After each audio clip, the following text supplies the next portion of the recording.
जब मुंह खोला तब बुरा बोला। ये विदाई बजट है और साथ ही साथ इसके भाजपा की विदाई भी तय है। योगी आदित्यनाथ जी ने कहा कि अब उत्तर प्रदेश बीमारू प्रदेश नहीं रह गया। माननीय मुख्यमंत्री योगी आदित्यनाथ जी 9,12,000 करोड़ रुपए का बजट पेश किया विधानसभा के अंदर।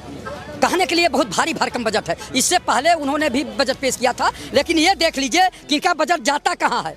ये विधानसभा से केवल 200 मीटर ये नगर निगम मुख्यालय है। और आप बताइए कि 77 वार्डों में कूड़ा नहीं उठाया गया डीजल के अभाव में, और ये देखिए कूड़े का अंबार लगा हुआ है। ये हाल है, कह रहे हैं कि बीमारू प्रदेश नहीं है। ये बीमारू प्रदेश नहीं है तो क्या है? ये देखिए डकार गए हैं, कर्मचारियों के 1.14 करोड़ रुपए डकारे। तो आप ये बताइए बीमारू प्रदेश है कि नहीं है? माननीय मुख्यमंत्री जी केवल बाड़ी के सौदागर हैं, बाड़ी के जादूगर हैं, बाड़ी के व्यापारी हैं, जनता को जो है गुमराह कर रहे हैं। सब डकार गई।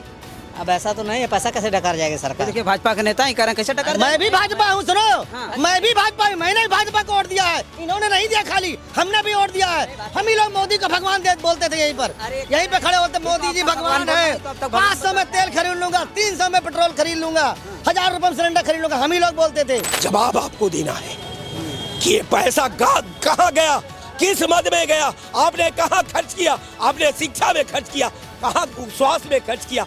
जो स्थिति है लॉ एंड ऑर्डर तार तार हो चुका है। केवल विधा से खेल रही है सरकार। इनका जो भारी भरकम बजट पेश किया गया है 9,12,000 करोड़ का, वो धरातल पे पहले आवे, जनता को महसूस हो कि अच्छा बजट है। तब ना कि भाजपा के फाइलों में गांव का मौसम गुलाबी है, मगर ये आंकड़े झूठे हैं, दावा किताबी है। ये केवल भारी भरकम बजट दिखाते हैं, लेकिन आम जनता को कोई फायदा नहीं है। ये बाद में क्या होगा? मुंगेरी लाल के हसीन सपने का बजट होगा।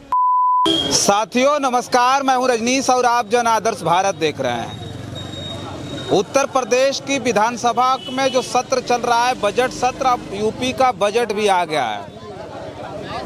बजट पेश होने का मतलब कि पूरी तरह से जो 1 साल की जो कार्य योजना है वो पूरी तरह से अब तैयार हो गई है, और उसके लिए सरकार का कहना है कि और भी प्रगति के लिए ये बजट बहुत सहायक होगा। और उससे पहले सीएम योगी आदित्यनाथ का एक बयान खूब वायरल हो रहा है। वो कह रहे हैं कि उत्तर प्रदेश अब बीमारू प्रदेश नहीं है, बल्कि बहुत ज़्यादा मजबूत प्रदेश हो गया है। बातचीत हम लखनऊ में करेंगे और लखनऊ के लोगों से जानेंगे कि क्या ये जो बजट है वो इससे संतुष्ट है और सचमुच उत्तर प्रदेश मजबूत प्रदेश बन गया, अब बीमारू नहीं रह गया है। तो लोगों से बातचीत करेंगे। बहुत बहुत स्वागत है। क्या कहेंगे? योगी आदित्यनाथ जी ने कहा कि अब उत्तर प्रदेश बीमारू प्रदेश नहीं रह गया। माननीय मुख्यमंत्री योगी आदित्यनाथ जी 9,12,000 करोड़ रुपए का बजट पेश किया विधानसभा के अंदर। कहने के लिए बहुत भारी भरकम बजट है। इससे पहले उन्होंने भी बजट पेश किया था, लेकिन ये देख लीजिए कि इनका बजट जाता कहाँ है। ये विधानसभा से केवल 200 मीटर ये नगर निगम मुख्यालय है। और आप बताइए कि 77 वार्डों में कूड़ा नहीं उठाया गया डीजल के अभाव में, और ये देखिए कूड़े का अंबार लगा हुआ है। ये हाल है, कह रहे हैं कि बीमारू प्रदेश नहीं है। ये बीमारू प्रदेश नहीं है तो क्या है? आप बताइए 110 वार्ड शायद हैं लखनऊ में, 11 वार्ड हैं, 77 वार्डों में सफाई नहीं हो पाई तो बीमारू प्रदेश नहीं है तो क्या है? केवल विधानसभा से और जो है नगर निगम की ऑफिस 200 मीटर की दूरी पर है, तो ये कैसा बीमारू प्रदेश नहीं है? दूसरा ये देख लीजिए, उसी नगर निगम में ये देखिए डकार गए हैं, कर्मचारियों के 1.14 करोड़ रुपए डकारे। तो आप ये बताइए बीमारू प्रदेश है कि नहीं है? माननीय मुख्यमंत्री जी केवल बाड़ी के सौदागर हैं, बाड़ी के जादूगर हैं, बाड़ी के व्यापारी हैं, जनता को जो है गुमराह कर रहे हैं। माननीय मुख्यमंत्री जी में नैतिकता होती तो संत महात्मा भी हैं वो। माननीय मुख्यमंत्री जी संत महंत मुख्यमंत्री हैं, योगी भी हैं, लेकिन कैसे ये ध्यान नहीं दे रहे हैं? केवल कहने के लिए संत महंत हैं क्या?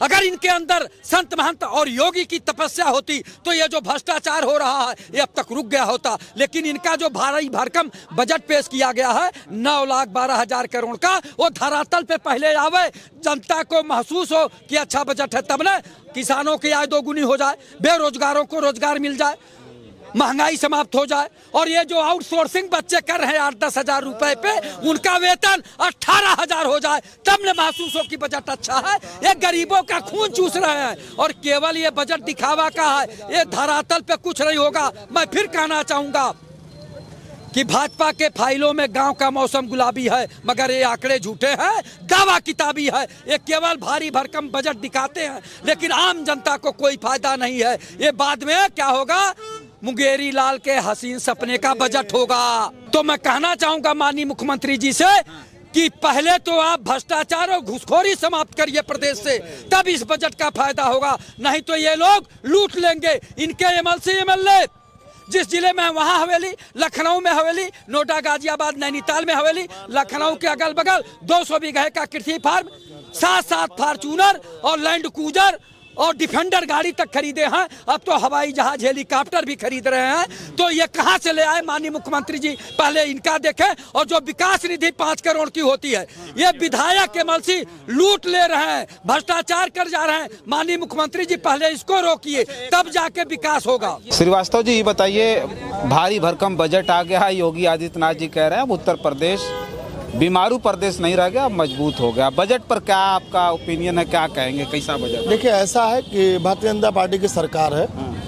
इस सरकार ने स्वास्थ्य पे काम किया है। भाजपा विधायक ने कहा कि मुसलमानों के लिए अलग वार्ड, भैया चाहे 9,12,000 करोड़ चाहे दे दो और चाहे 89 लाख करोड़ दे दो, आपका समय साल भर बचा है।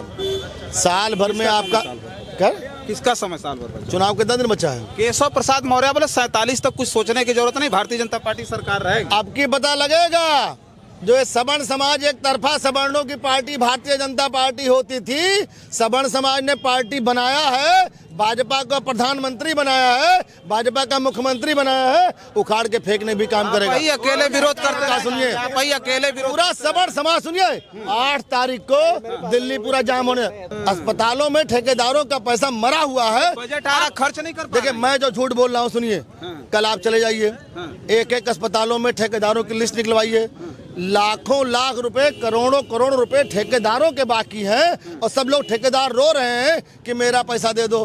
काम करा लिया, सप्लाई करा लिया, पैसा क्यों नहीं दे रहे आप? कहाँ है पैसा? ये सब बात नहीं है। सब डकार गई। अब ऐसा तो नहीं है, पैसा कैसे डकार जाएगा सरकार? देखिए, भाजपा के नेता ही कह रहे हैं कैसे डकार मैं भी भाजपा हूँ, सुनो, मैं भी भाजपा हूँ। मैंने भी भाजपा को वोट दिया है, इन्होंने नहीं दिया, खाली हमने भी वोट दिया है। हम ही लोग मोदी को भगवान बोलते थे, यहीं पर यहीं पे खड़े होते, मोदी जी भगवान है। 500 में तेल खरीद लूंगा, 300 में पेट्रोल खरीद लूंगा, 1000 रुपए में सिलेंडर खरीद लूंगा, हम ही लोग बोलते थे।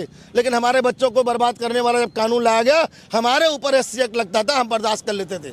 लेकिन अब मेरे बच्चों को अपराधी, जो हमारा बच्चा घर में पढ़ाई करता है, वो जब मेडिकल इंटर कॉलेज में जाए, इंटर कॉलेज के बाद जब यूनिवर्सिटीज में जाएगा, तो उसको जो विरोध कर, उसके खिलाफ कोई भी फर्जी फंसाने वाला काम करेगा, हम लोग बर्दाश्त करने वाला कानून पास नहीं होने देंगे, और उसके बाद विरोध करेंगे। 8 तारीख को हम लोग धरना प्रदर्शन करेंगे, बिल वापस होगा। बस हम जल्दी जल्दी में लेंगे। और संविधान को मानने वाले सब लोग कहते हैं संविधान को मानते हैं। पल्लवी पटेल गई, धरना में बैठ गई। अखिलेश यादव जी का बयान आपने देखा? भारत में केवल एक नेता का बयान सबसे अच्छा आया है, उसका नाम है अखिलेश यादव। जानते नहीं जानते? क्या बयान आ गया उनका? अखिलेश यादव का जो बयान है, भारत में सबसे अच्छा बयान UGC पर आया है। यही सारे नेताओं का बयान होना चाहिए। बजट को आप किस तरह से देख रहे हैं? अब तो योगी जी कह रहे हैं ये बीमारू प्रदेश नहीं है, अब मजबूत प्रदेश। देखिए, एक पिछला बजट का डाटा आप पार्लियामेंट का आपके सामने पेश कर रहा हूँ। पिछला बजट में गरीबों के आवास आवंटन प्रक्रिया पर सीतारमण जी ने पार्लियामेंट को संबोधित कर रहा था। उन्होंने कहा कि मैं भारत के 3 करोड़ गरीबों को पोजीशन दे करके उनको चाबी हैंडओवर कर दिया है। तीसरे दिन पार्लियामेंट में हमारे प्रधानमंत्री जी आते हैं, वही सेम टू सेम डाटा को 4 लाख में, तब 4 करोड़ में तब्दील कर देते हैं। मैं एक दिन देख रहा था कि साहब, ये 48 घंटा में, एक साल में तो ये 3 करोड़ बनाया, आज 48 घंटा में 1 करोड़ आवास कैसे बना? हमने सवाल किया। हमने दिल्ली एक प्रेस कॉन्फ्रेंस में हमसे बात हो रही थी, हमने कहा कि आप हमको एक बात बता दीजिए, 48 घंटे में कौन ऐसी भारत की निर्माण की कंपनियां हैं जो 1 करोड़ आवास तैयार करके प्रधानमंत्री जी को डाटा हैंडओवर कर दी, और वो डाटा 1 करोड़ बढ़ गया। या तो सीतारमण जी का बात झूठा था या देश का प्रधानमंत्री भारत की पार्लियामेंट में झूठ बोल रहा है। कहने का मेरा मतलब कि हर साल ये डाटा नहीं, ये बजट नहीं है, ये लोकतंत्र को ब्लैकमेल करने का, लोकतंत्र के साथ विश्वासघात करने का, डेमोक्रेसी के साथ खिलवाड़ करने का, दलितों का अधिकार पर अतिक्रमण करने का, बैकवर्डों के अधिकार पर अतिक्रमण करने का, भारत के स्ट्रक्चर पर हमला करने का ये बजट है। ये शुद्ध रूप का लोकतंत्र को क्रय विक्रय करने वाला बजट है। इसमें प्रदेश को कुछ नहीं मिलेगा। नहीं तो सरकार बता दे, आपके चैनल पर मैं कह रहा हूं, इससे पहले भी 2024-25 में बजट पेश किया, लाखों करोड़ रुपया का। हमको बता दे, खाली 500 रुपया का 1 करोड़ का कोई उद्योग उत्तर प्रदेश के नक्शे में अगर किसी जनपद में केवल 500 करोड़ की मैं बात करता हूं, अगर 500 करोड़ रुपए का एक योजना का नाम बता दे कि मैं अमुक मंडल में, अमुक जिला में, अमुक जगह में मैंने एक 500 का स्टील प्लांट बैठा दिया, एल्युमिनियम प्लांट बैठा दिया, 50 किलोमीटर नहरों का निर्माण करा दिया, तो इसके पास कुछ नहीं है। तो पहले इन्वेस्टर आए तब तो ये सब होगा। कहाँ इन्वेस्टर? इससे पहले कहाँ के इन्वेस्टर काम करते थे? सारे जनपद में गन्ना मिल थी, सारे जनपद में सूता मिल थी, सारे जनपद में कार्बन मिल थी, तमाम जगह ट्यूबवेल से। ये कोई आयाती कंपनियां कर रही थी का? भारत की कंपनियां थी ना, भारत के लोग थे ना। अब ये कौना देश का? वो देश का नाम बता दीजिए। अब वो देश में, वो देश हिंदुस्तान में गुजरात देश बा, अलग है गुजरात। गुजरात मॉडल की कंपनियां जब आएंगी तो कागज में जो 9,12,000 करोड़ रुपए का बजट है, उसका लेखा जोखा पेश करके उत्तर प्रदेश के 12 करोड़, मैं नहीं कहता है, आपका डाटा कहता है भारतीय जनता पार्टी का, कि 12 करोड़ इतना विकास कर दिया 10 साल के अंदर कि 12 करोड़ 90 के से 80 के दशक में 12 करोड़ लोगों को गेहूं और चावल की जरूरत नहीं थी। हाय रे भारतीय जनता पार्टी की सरकार, कि भारतीय जनता पार्टी की सरकार 2017-14 में बनते ही 12 करोड़ लोगों को हमने 3 किलो गेहूं और 2 किलो चावल के लाइन में लगा करके नंगा उनके आबरू का चीरहरण कर दिया। ये भारतीय जनता पार्टी का विकास था। कारण ये है कि आपने एक एल्युमिनियम प्लांट नहीं बैठाया, लोहा प्लांट नहीं बैठाया, कार्बन प्लांट नहीं बैठाया, कोयला प्लांट नहीं बैठाया, कोई बिजली प्लांट नहीं बैठाया। ये पैसा कहाँ गया? तो ये पैसा चला गया नशा में, धर्म के जुनून में। प्रदेश का सत्यानाश हो गया, एक दूसरे के खिलाफ खड़ा हो गए, समाज तार तार हो गया। एकता करा रही है, मानवता करा रही है, देश की विधा करा रही है, देश का नौजवान करा रहा है, देश का किसान करा रहा है, देश का मजदूर। यही इनका बजट का जीता जागता नमूना है। और आज आप डिबेट हमसे कर रहे हैं, कल अखबार छाप देगा और कल पूरा हिंदुस्तान पढ़ करके अखबार को ले जा करके बाकस में रख देगा। लेकिन आप जान लीजिए कि इसका जवाब आपको देना है कि ये पैसा कहाँ गया, किस मद में गया, आपने कहाँ खर्च किया, आपने शिक्षा में खर्च किया, कहाँ स्वास्थ्य में खर्च किया। जो स्थिति है, लॉ एंड ऑर्डर तार तार हो चुका है, केवल विधा से खेल रही है सरकार।